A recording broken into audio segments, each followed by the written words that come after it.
Hello and good morning.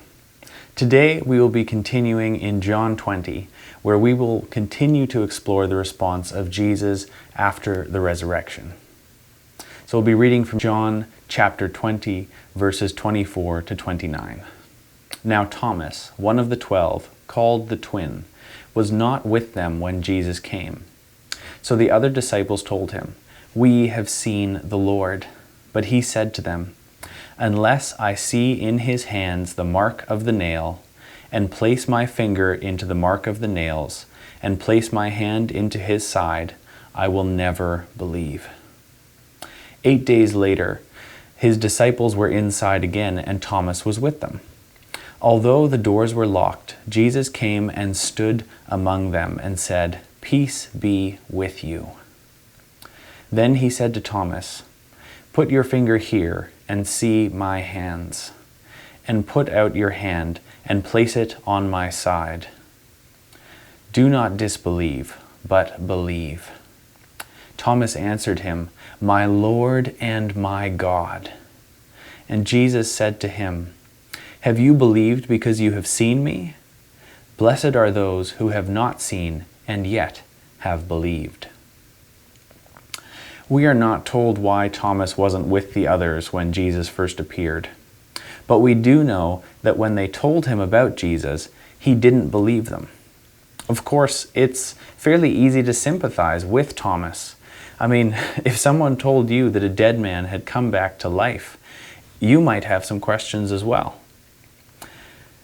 However, Thomas is very emphatic that there is nothing short of feeling Jesus' physical body that will convince him that he has been resurrected.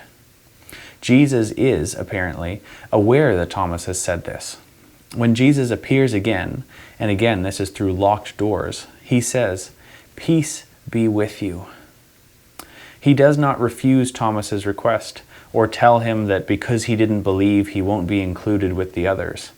In fact, Jesus tells him to place his finger on his hand and his side and to believe.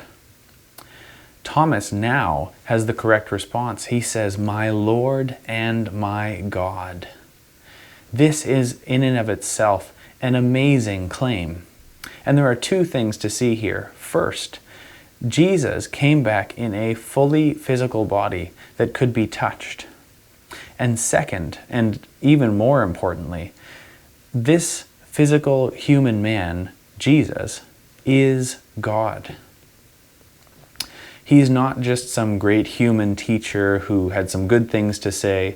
He is the living God, the Lord.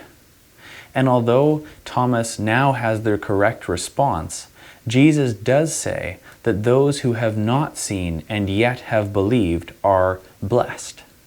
There is something about believing even when we have not touched our hand to Jesus' physical body or seen him that means that we are blessed.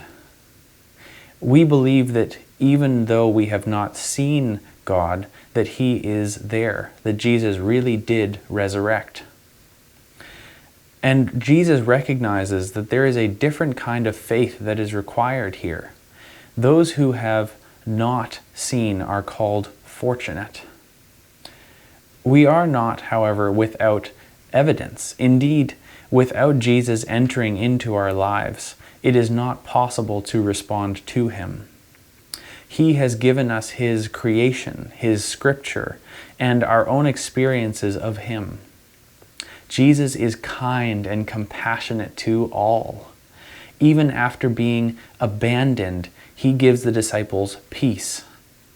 Even in our own disbelief, he brings belief and joy. And we see this with Thomas. Today is an application. Let us thank God for his loving compassion for us. Let us thank him that he comes to bring us peace. He does not come to condemn us, but to save us.